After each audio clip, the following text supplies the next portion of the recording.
बदनापूर विधानसभा निवडणूक मतदारसंघामधील महाविकास आघाडीचे उमेदवार बबलू चौधरी यांचा प्रचार सभेमध्ये बदनापूर इथे 5 नगरसेवकांचा राष्ट्रवादी काँग्रेस प्रदेश अध्यक्ष जयंत पाटील यांच्या उपस्थितीमध्ये शरद पवार गटामध्ये जाहीर प्रवेश झालाय। माजी नगराध्यक्ष जरहाड मतीन शेख, शेख इक्बाल, विलास सावळे, मुजीब शेख यांचा यामध्ये समावेश होता।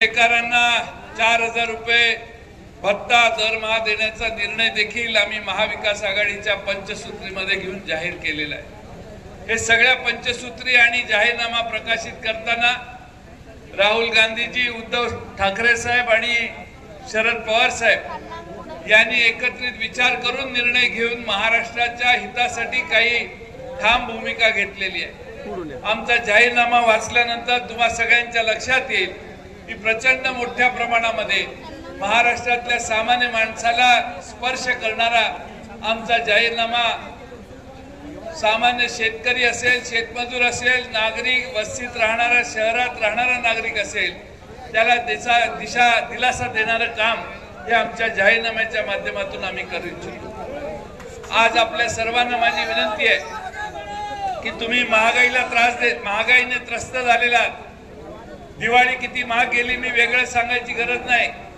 दुसऱ्या बाजूने जीएसटीच्या कराची आकारणी एवढी झालेली आहे की स्कूटरला 28% टॅक्स भरावा लागतो आणि हेलिकॉप्टरला 5%। श्रीमंतांचे चोचले या देशात फार मोठ्या प्रमाणात करण्याचं काम भारतीय जनता पक्ष करतोय।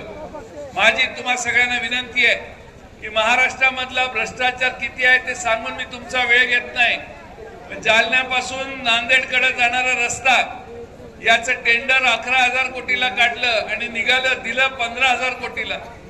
माझ्याकडे नितीन गडकरींनी किशोर शिरसाट, C24 तास, जालना।